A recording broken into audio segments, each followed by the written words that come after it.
Graça e paz da parte de Jesus, seja muito bem-vindo a um Quarta com Deus. Quero dizer para você que eu fico felizaço, né? O culto Quarta com Deus é um culto que exige de mim estudo, preparo, e eu espero que você também esteja fazendo a sua parte para honrar o seu amigo aqui. Eu quero perguntar quem leu aqui a carta do apóstolo Paulo aos Romanos. Levanta a mão aí bem alto. Levanta. Isso. Maravilha, hein, gente? Vamos melhorar. Eu quero dizer que você está diante da carta mais relevante de todo o Novo Testamento. Não estou dizendo que é a preferida, a melhor, mas aqui é um espetáculo a escrita do apóstolo Paulo. E eu irei explicar a você por quê.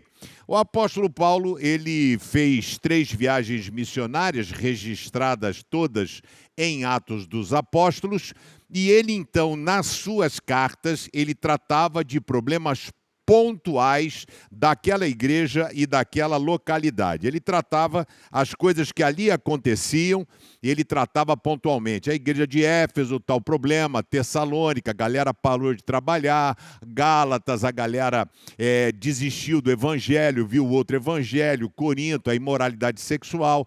Então ele ia tratando de problemas pontuais. Por isso que tem que se ter muito cuidado em querer pegar um texto isolado para uma cidade e transformar isso numa doutrina para o tempo atual. Então, sempre está muito ligado. O apóstolo Paulo desejava ir para Roma, mas após a sua 3ª viagem missionária, ele vai para Jerusalém. Os crentes tentam impedir Paulo de ir para Jerusalém. Ele já tinha feito uma arruaça convertendo judeus e ele já era perseguido. E as pessoas sabiam que eles não permitiriam que Paulo tivesse liberdade. Paulo fez o voto de Nazireu, de raspar a cabeça, foi lá no templo para cumprir. Aí você consegue ver o sincretismo religioso, a confusão, ele cristão, fazendo um voto de Nazireu, que era algo judaico, né? Essas coisas estavam ainda a serem definidas. Paulo então vai a Jerusalém e lá Paulo é preso. Então é interrompido os seus projetos de apoio maior a determinadas igrejas ou da sua visita que estava programada a ir para Roma. Então Paulo não fez nenhuma viagem missionária para Roma. Quando Paulo vai a Roma, registrado em Atos dos Apóstolos, Paulo foi preso em Jerusalém. Em Jerusalém fizeram uma maracutaia, eles queriam pegar Paulo quando fosse transferido de um lugar para o outro. Naquela época existiam as pessoas chamadas sicários. Você que assiste Netflix deve ter visto o sicário, são narcotraficantes, né, colombianos, é um termo que é usado lá para os matadores. Sicário eram pessoas que se misturavam no meio da multidão, mas usavam facas, adagas, para matarem pessoas. Então ele ficava aqui perto, no meio da fila, passando alguma autoridade e eles matavam a pessoa.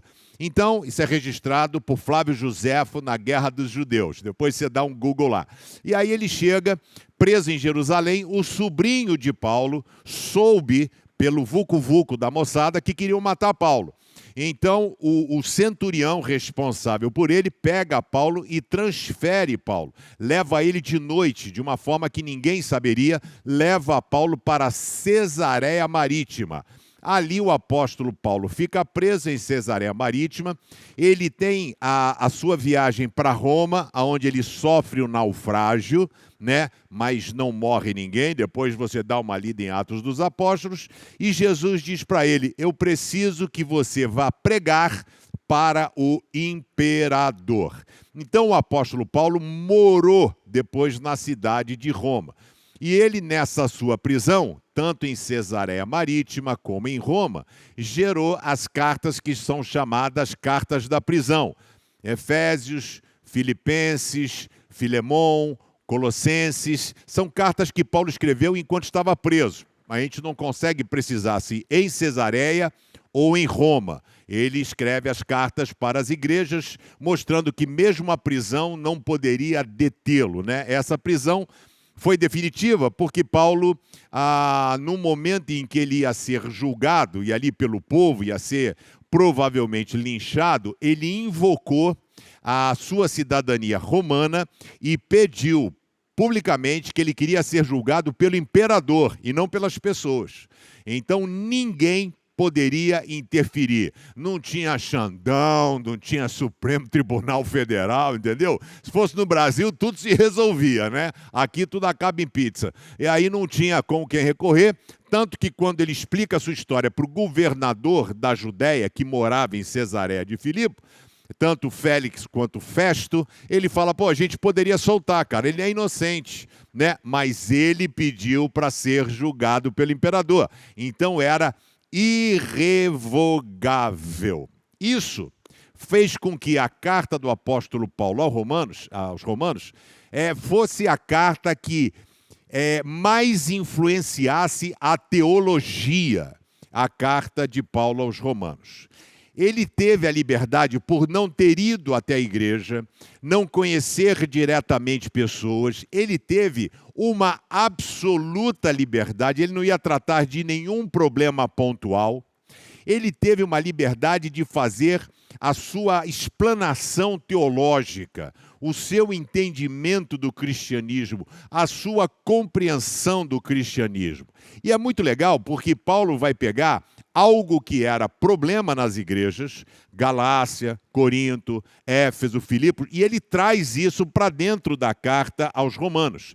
Ele dá um banho de teologia. Só para você ter ideia como pessoas foram impactadas pela carta, Martinho Lutero, que era um monge agostiniano, e que viviam do flagelo, aquela coisa toda, penitência, ficavam lá sofrendo, se cerceando das coisas e tudo mais. Martinho Lutero foi importante para a língua germânica, a língua alemã. E ele fazendo a tradução do grego original para a língua germânica, ele chega em Romanos 3 que fala, o justo viverá pela fé. E aí Martinho entrou em crise, porque ele falou assim, cara, mas não é pelo que eu faço, então é pela fé. E ali então Martinho Lutero tem a sua conversão, vamos assim dizer, né? Ou seja, um cristianismo diferenciado que não era por aquilo que ele fizesse, mas por aquilo que Jesus fez por ele na cruz do Calvário. Então, existe uma diferença grande entre as cartas paulinas e a carta que ele escreveu aqui aos Romanos. Quem escreveu essa carta foi Tércio. Tércio, ele ditou a carta, né? Então imagina a cabeça de Paulo naquela época, né? Então, com relação a isso, blá, blá, blá, o cara não perdeu o seu pensamento. E depois você vê como é escrito o grego, né? São como se fosse o japonês, né? São letras assim que vai somar a palavra. Então escrevi ali no grego. É muito interessante também porque Paulo vai trabalhar muito em todas as suas cartas, mas aqui ele dedica 2 capítulos completos para falar sobre a natureza humana, capítulo 7, e para falar sobre a natureza espiritual. Quando você ouve falar, ai de mim, que sou pecador, miserável homem que sou, bem que ele está falando da natureza humana dele, ok? Das dificuldades que lhe são imputadas. Então, é essa luta que tem da gente viver na carne, né? E a gente ou viver no espírito. É quem vai governar a sua vida. E é muito interessante tudo aquilo que Paulo vai nos ensinar. E eu vou fazer para você, vou te dar de lambuja, para tu que leu e para tu que não leu, eu vou fazer aqui tipo um resumão para fazer um pouquinho diferente para você, dos principais pontos da carta inteira de Paulo aqui aos Romanos. Ele vai pontuar, aqui ele começa com uma oração de agradecimento, né? Ele faz a saudação, ele não precisa defender a sua apostolicidade. No capítulo 1, ele vai falar do poder do Evangelho, ele fala, eu não me envergonho do Evangelho. Né?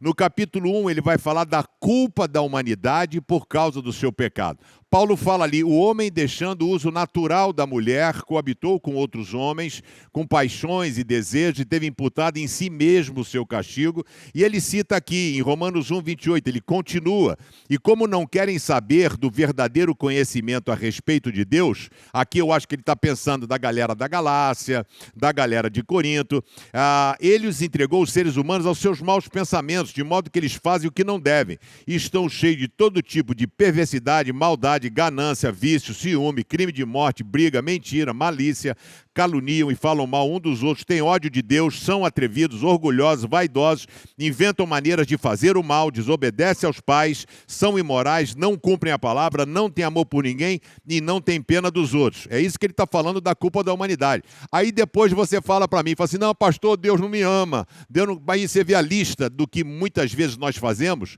e como nós agimos. Então Paulo fala que se você viver na natureza humana, você não vai conseguir alcançar o favor de Deus. Ele vai falar sobre a crise que as igrejas passavam, ainda em Romanos 1, 25, dizendo, eles trocam a verdade sobre Deus pela mentira e adoram e servem as coisas que Deus criou, em vez de adorar e servir o próprio Criador que deve ser louvado. Ele vai falar no capítulo Deus que Deus julga as pessoas, ele não dá liberdade para que você julgue as pessoas. Jesus disse, né, não julgueis para não ser julgado. No Sermão do Monte, a mesma medida que você usar será usada como você. Ele vai falar no capítulo 3 que todos pecaram e destituídos estão da glória de Deus. Então esse é um cuidado do versículo, porque quando fala assim, todos pecaram e destituídos estão da glória de Deus, as pessoas falam, né, existe no catolicismo essa tendência de que o pecado natural, a relação entre marido e mulher, o pecado original, etc., que o bebê nasce em pecado. Gente, recém-nascido, um dia, 2 dias, 3 dias, não sabe falar, não sabe nem fazer manha. Como é que você vai dizer que essa criança é pecadora se ela ainda não tem nem a noção, ela não tem a chance de desobedecer o pai, botar o dedo na tomada, fazer manha? Então isso, para você pensar teologicamente, não faz nenhum sentido você atestar que uma criança nasce pecadora fruto do amor, não é pecado? Amor do marido e da mulher, no caso do pai e da mãe. Ele também faz um compêndio teológico, porque ele cita Abraão. Em Romanos capítulo 4, 18, ele fala, Abraão teve fé e esperança, mesmo quando não havia motivo para ter esperança. Quando ele fala isso, então o seu leitor sabe que Abraão foi chamado aos 75 anos. Ele esperou 25 anos pela promessa de Deus. Ele foi ser pai aos 100 anos. Por isso que diz, mesmo quando não havia motivo. Passados 20 anos, 23 anos, e diz, por isso ele se tornou o pai de muitas nações. Abraão é o pai do mundo islâmico, do mundo judeu e do cristianismo. A mesma pessoa, Abraão, se tornou pai de muitas nações, aqui acrescentando o que Paulo disse, né? Ele fala sobre Adão e Cristo, é lindo, porque ele fala, né, que por um homem entrou o pecado no mundo e por outro homem o pecado saiu, né? Então, é importante você entender que Jesus veio devolver aquilo que nós perdemos. A gente fez uma série de pregações, né, da gente voltar às origens, a gente ver as coisas que acontecem. E Adão, quando pecou, ele atingiu toda a humanidade. Jesus, quando morreu pelos nossos pecados, toda a humanidade também foi perdoada. Então, Adão e Cristo, ele vai falar sobre isso, ele fala no verso 20, onde abundou o pecado, superabundou a graça. Deus é gracioso.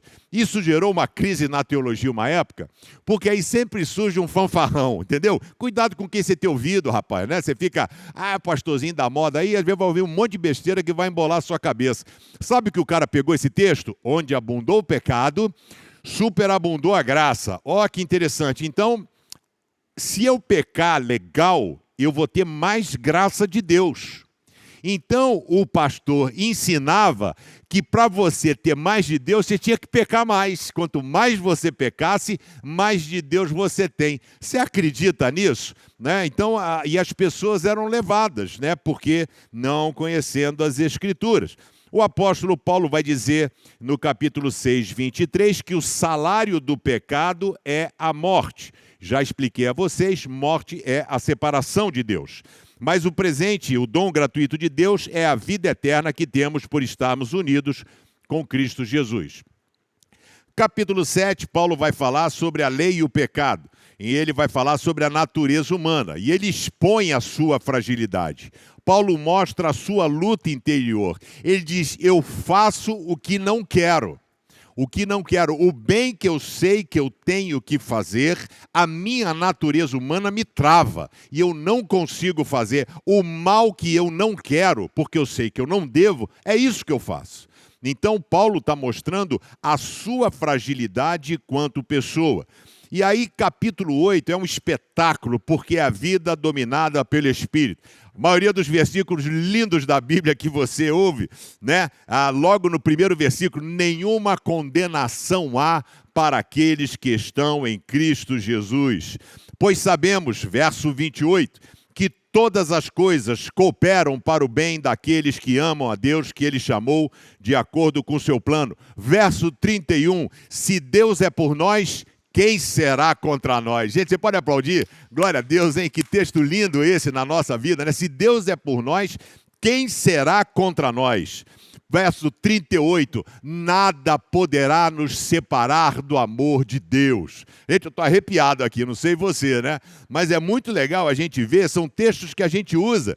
Você vê a gente, pregador, usando esses textos, nenhuma condenação há, nada poderá nos separar do amor de Deus. Tudo está em Romanos 8, né? Se Deus é por nós, quem será contra nós? Capítulo 9 gera uma crise, porque o capítulo 9 é o capítulo que é usado pela denominação presbiteriana para poder falar sobre predestinação. Você já deve ter ouvido falar nisso. Se não ouviu, não perde o seu tempo, né? Mas eu vou dar uma ensinada. Existia duas correntes teológicas desde sempre, que é o livre-arbítrio, ou seja, eu escolho, errar, pecar. Adão escolheu comer da fruta, não foi imposto a ele. E existe uma outra linha de que as pessoas são predestinadas. Surgem dois teólogos, na época de Martinho Lutero, Calvino e Armínio. Então, eu não sou nem calvinista e nem arminiano. Então, eu vejo a teologia. Então, o Calvino diz o seguinte: você foi eleito e predestinado. Então, numa igreja presbiteriana, a pessoa não faz apelo. Então, quem quer entregar a vida a Jesus? Por quê? Porque ele é eleito. O que a igreja faz é só despertar o escolhido. Ele descobre que ele já tinha sido eleito por Deus ou escolhido por Deus. Calvino diz que Jesus não morreu por todo mundo. Ele morreu somente pelos eleitos. Ora, se ele morreu somente pelos eleitos, Deus não é amor. Risca essa parte da sua Bíblia. Deus não é amor, né? Porque Deus amou o mundo. Não amou o mundo. Não está dizendo lá que ele amou os eleitos. Então isso é uma crise teológica. Tem gente que mata por isso, briga por isso que nós chamamos isso de crenças não essenciais, ok? A gente não vai discutir nesses assuntos na CB Rio, não são crenças que nós morremos por. Pastor, eu creio na predestinação. Top, continue com ela. Pastor, eu creio no livre-arbítrio. Top. O importante é o seguinte, estamos juntos de mão dada e a gente vai se encontrar no céu. Mas por que gera essa crise no capítulo 9? Porque fala da escolha de Jacó em detrimento de Esaú. Entendeu? Então o Esaú era o filho mais velho, mas Deus escolheu Jacó. E aí a pessoa diz que Deus predestinou, no caso, Jacó. Diz aqui Romanos 9, assim ficou confirmado, e que é de acordo com o seu plano que Deus escolhe aqueles que Ele quer chamar, sem levar em conta o que eles tenham feito. Como diz as Escrituras Sagradas, eu escolhi Jacó, mas rejeitei Esaú. A crise teológica, objetivo meu é ensinar você, a crise teológica é sobre a soberania de Deus. Então Deus é soberano, Deus é tão grande, tão poderoso, que você não é ninguém para escolher Deus. Quem é você para escolher Deus? É Deus quem escolhe quem Ele quer. Gente... Aí Deus faz acepção de pessoas. É um pai que chega para um filho e fala assim, você vai estudar na escola americana, você vai estudar na Santo Agostinho, você vai estudar na escola pública, você não vai estudar. Como é que funciona? Porque se Deus escolhe algumas pessoas para irem para o céu, escolhe outras para irem para o inferno. Aí Paulo diz, o mesmo Paulo diz em Romanos, Deus não faz acepção de pessoas. Ele não faz, não coloca um para lá e outro para cá. Ele fala ainda também no capítulo 10, desculpa, no versículo 15, ele fala assim, porque ele disse a Moisés, aí mostra a soberania divina. Eu terei misericórdia de quem eu quiser e terei pena de quem eu quiser. Então não é eleição. Deus é o cara que tem apito. Existe a predestinação e a presciência. Deus sabe as pessoas que serão salvas, porque Ele é Deus, Ele é atemporal. Isso é diferente dele dizer quem vai ser salvo e quem não vai ser salvo. Eu tenho dificuldade enorme de entender isso, porque o Deus que eu sirvo, Ele é amor, Ele é um Deus amoroso. Paulo fala em Romanos 10, portanto, a fé vem pelo ouvir e ouvir a mensagem a respeito de Jesus. Capítulo 11, ele vai falar sobre a misericórdia e a salvação do povo judeu, né? Então existe isso, que eles serão enxertados na oliveira, a salvação do povo judeu. Capítulo 12, ele fala sobre a nova vida em Cristo, ou seja, as coisas velhas já passaram, ele vai dizer, não tomem a forma do mundo, é um amor não fingido, né? Capítulo 12, verso 18, no que depender de vocês, tenham paz com todas as pessoas. Então, Paulo falando. Capítulo 13, Paulo vai falar sobre a obediência às autoridades. Toda autoridade é constituída por Deus, fala para amar uns aos outros, viver na luz. Capítulo 14, não julgar os irmãos, fortalecer o próximo na fé. Você não está para afundar o cara. Ah, o que você está fazendo é errado, você é um pecador, você não é Deus. Então, a gente tem que fortalecer as pessoas e ajudá-las, né? A boa notícia para o povo. E quem escreveu essa carta, lá no final, capítulo 16, 22, diz, eu, Tércio, que escrevi essa carta que Paulo ditou para mim. E eu quero convidar você, hoje, agora, nesse momento, diante da principal carta escrita por Paulo, onde ele faz um tratado teológico, eu quero convidar você a não mais ser dominado pela sua natureza humana, mas ser governado pela sua natureza espiritual. Por isso, coloque a sua vida nas mãos de Deus. Sabe, pare de tentar resolver as coisas, não é você, é Deus. Por isso, que a natureza divina prevaleça sobre a sua natureza humana, e eu quero orar por você. Vamos orar? Obrigado, Senhor, pela Tua palavra, que é viva e eficaz. Eu quero pedir a Tua bênção sobre cada pessoa que agora ouve a minha voz, que Teu Espírito Santo possa tocar em seus corações e que a nossa natureza humana seja pregada na cruz do Calvário. Eu oro em nome de Jesus. Amém. A primeira pregação que eu fiz na minha vida como seminarista foi nesse texto aqui de Romanos 12, 2. Adoro esse texto, né? É muito legal porque Paulo vai falar aqui um grande conselho. Não vivam como vivem as pessoas deste mundo. É exatamente o problema que nos aflige hoje. É os valores mundanos. A gente ouve mais a voz da sociedade do que a voz de Deus. Mas deixe que Deus os transforme por meio de uma completa. Deus não faz mudança parcial, completa mudança da mente de vocês. Assim vocês conhecerão a vontade de Deus, isto é, aquilo que é bom, perfeito e agradável. Você vê eu falando isso, o pastor Juninho, demais. A vontade de Deus, ela é boa, perfeita e agradável. É isso aqui que fala no capítulo 12. E ele fala sobre essa mudança de dentro para fora que acontece quando você entrega a Jesus a sua vida. Eu quero compartilhar com vocês ensinamentos do apóstolo Paulo na sua carta aos Romanos. Deus ama você e Ele espera reciprocidade. Ele também quer ser amado por você. Porque Ele não faz acepção de pessoas. Eu conheço pessoas e atendo pessoas que dizem, pastor, você não tem ideia do que eu fiz, de quem eu fui, e não importa. Porque Paulo escreve dizendo o seguinte, Ele trata a todos com igualdade. Deus não gosta mais de mim do que gosta de você. Deus gosta da gente do mesmo jeito. A diferença não é o amor de Deus por nós, porque Deus amou o mundo. O problema é da gente para com Deus. E Paulo está falando isso também para os judeus, porque eles se achavam as melhores pessoas do mundo. Achavam que eles eram melhores. E aí Paulo vai dizer, inclusive em Gálatas, que não existe diferença entre judeu, não judeu, escravo, pessoa livre, entre homem e mulher. Vocês são um só por estarem unidos com Cristo Jesus, é o que diz Gálatas 3:28. Deus te ama. A pergunta direta é, você tem amado a Deus?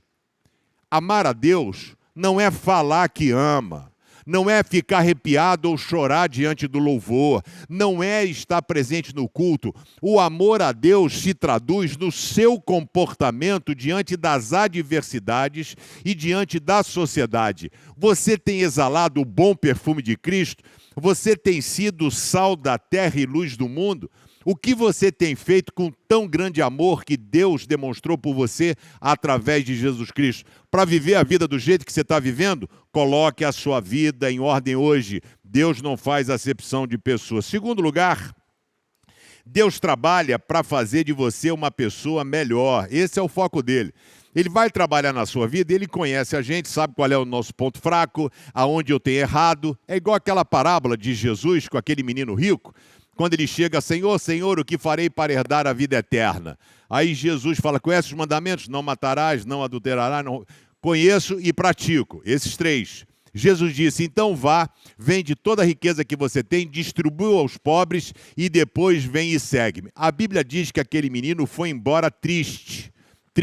Note que Jesus pegou na ferida dele, na ferida que era o amor ao dinheiro. O problema não é dinheiro, o problema é o amor. Por isso que Paulo vai nos dar um grande ensinamento que a gente encontra também em Tiago, a gente encontra também em Filipenses, noutra carta de Paulo, e Pedro também. E também nos alegramos nos sofrimentos, nas tribulações. Note que ninguém fala que a tribulação, cara, é uma tristeza, a tribulação é um pesar, é um desafio. Paulo está dizendo, nós nos alegramos nos sofrimentos, pois sabemos que a tribulação, o sofrimento, produz paciência. A paciência traz a aprovação de Deus, e a aprovação de Deus cria esperança. E essa esperança não nos deixa decepcionados. Percebe que a tribulação, a adversidade, ela vai fazendo com que você cresça como pessoa? Então a tribulação produz perseverança, perseverança, esperança, e esperança, um coração aprovado por Deus. Por isso que ele diz, fiquem felizes por passar por meio de tribulação, não fiquem preocupados, porque é isso que Deus tem feito na sua vida. Né? Era difícil ser cristão em Roma, é difícil ser cristão no Rio de Janeiro, no ano de 2024, e Paulo fala dos benefícios das lutas, benefício da tribulação. Querido, em nome de Jesus, diante da luta, o que 98% das pessoas fazem é ficar murmurando, ficar lamentando e se autoflagelando. Ah, eu errei, eu fiz. Não vai resolver o seu problema. Quando a gente erra, não é um degrau que você desce, é um degrau que você sobe, porque você está aprendendo um pouco mais. Sabe, você tem que aprender com os seus erros. Então, errou, não tem problema. Levanta a poeira, sacode, dá a volta por cima e vamos embora. Então, Paulo está falando dessa pressão que nós sofremos, que a palavra tribulação, tilipsis, significa exatamente essa pressão. A paciência, a palavra upomonê, significa uma fortaleza que o Espírito dá. É algo que Deus dá para você vencer todas as adversidades. E é isso. Sabe, você pode entrar numa tribulação, 2 pessoas. A mesma tribulação, uma pessoa sozinha, a outra pessoa com Deus. Só essa vai chegar no final, essa vai ficar no caminho. Eu quero convidar você, coloque Deus à frente da sua vida. Tenha certeza que a tribulação, ela é passageira, ela é momentânea. Deus vai ajudar você, porque quando há esperança, Deus está no controle, ela não pode ser frustrada, a gente não tem ilusão, a gente tem uma confiança absoluta em Deus. E eu quero desafiar você, confie, não sei qual é a luta, qual é a sua tribulação, mas confie que Deus está lapidando e refinando você. Terceiro lugar, não brinque com o pecado, porque o pecado não brinca com você. A chapa é quente, e essa é a triste realidade. O apóstolo Paulo diz assim, e também não entreguem nenhuma parte do corpo de vocês ao pecado. Nenhuma parte, coração, pensamento, sua mãozinha, pezinho te levando para o lugar, para que ele use a fim de fazer o que é mal. Pelo contrário, como pessoas, Paulo está partindo da premissa que está falando com o crente, como pessoas que foram trazidas da morte, pecado, para a vida, entreguem-se completamente a Deus, para que ele use vocês a fim de fazerem o que é direito. Não existe a possibilidade de sermos meio cristão. A entrega não é parcial. Jesus não morreu por você parcialmente. Ele não levou parte dos seus pecados. Ele levou todos os teus pecados. Você foi purificado em Cristo Jesus, e Paulo nos alerta que uma pequena brecha na nossa vida pode trazer grandes estragos. Paulo falou: eu não faço o que quero, mas o que eu não quero eu faço. Mas ele disse também que nós temos que lutar para não vivermos de acordo com a nossa natureza humana, Romanos 8:12. Eu quero fazer uma pergunta para você. Você é um crente em tempo integral? A sua vida denota que, de fato, tudo que você faz é controlado pelo Espírito Santo de Deus, ou é você quem tem o controle? Quem define é você ou Deus? Como é que tem sido a sua vida? Como tem sido a sua jornada? É Deus quem tem guiado a sua vida ou é você? Quarto e último lugar. Tem um monte de texto ainda, mas não tem problema, depois você lê. Você pode não entender, mas não deixe de confiar. Às vezes você fala assim: cara, não estou entendendo. Aí aquelas perguntas clássicas, né? O que eu fiz para merecer isso? Por que Deus? A gente não está entendendo e não cabe a gente entender. Quando nós temos um relacionamento sadio com Deus, a gente compreende que Ele tem carinho por nós. Quando Ele tem carinho, Ele tem cuidado, Ele tem zelo. E Ele, às vezes, vai trabalhar de forma inusitada. Você que é pai ou mãe, quantas vezes você teve que dizer um não severo para o seu filho?